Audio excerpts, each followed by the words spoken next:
Dinner on the table would be considered a miracle, and my kids gazed in disbelief if I ever actually turned up for something. I enjoyed the things many 30-somethings do.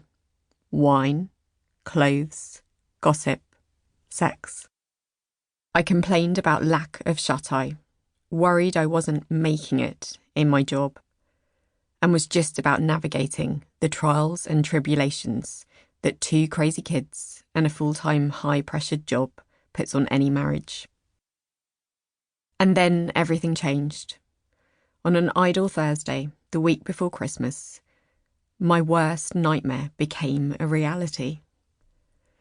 As I stared at my 6.5-centimetre tumour during a colonoscopy, never did I realise more that the life I had been taking for granted would be the one thing that I now desired above all else.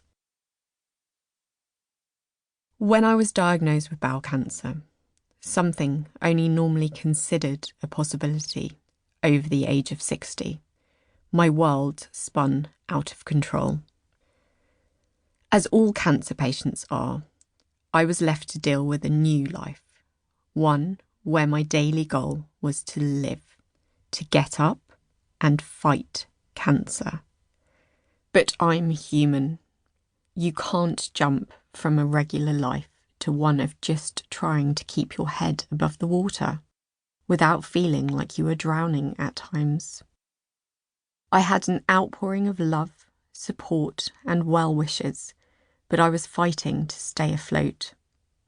I had to find my own way through and find an element of control on an unpredictable ride, especially as the goalposts kept changing. And you will have to as well. You may meet lots of people who will tell you that remaining positive, cutting sugar, eating a raw food diet, or paying hundreds of thousands of pounds for an unproven nutrient drip will rid you of the beast that is cancer. You can beat it, they'll declare, as you kindly hand over your hard-earned pennies in a quest for the holy grail of medicine. And perhaps it will work for you. I'm not a doctor or a researcher, and I'm not going to pretend I'm an expert in the field. Because, quite frankly, I've met people who are, and I feel totally humbled in their presence. I've seen scientists kill breast cancer cells under the microscope with chemotherapy, which I took great pleasure in watching. But I've also listened to the brightest brains in the industry talk about just how clever even one little cell can be. If it wants to outsmart me or you, it will. It doesn't matter how big or strong or ugly we are. Doctors are, however, doing incredible things. And because of research, funding, technology, and brilliant minds, today more people are living for 10 years after the big C enters their life than will die from it.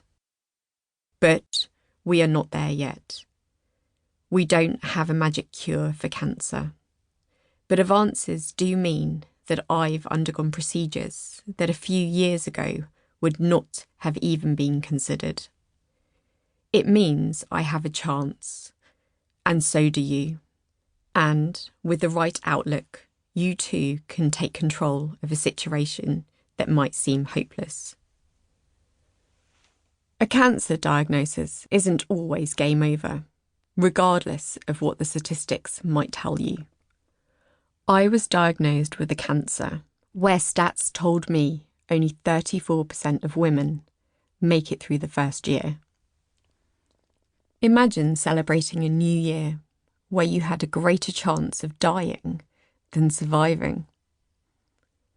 If I live to see my 5-year cancer anniversary and my 40th birthday, I will be one of only 9% who do. But I'm not beating cancer. I'm just learning to live with it and navigating through the minefield it presents. I haven't done anything special.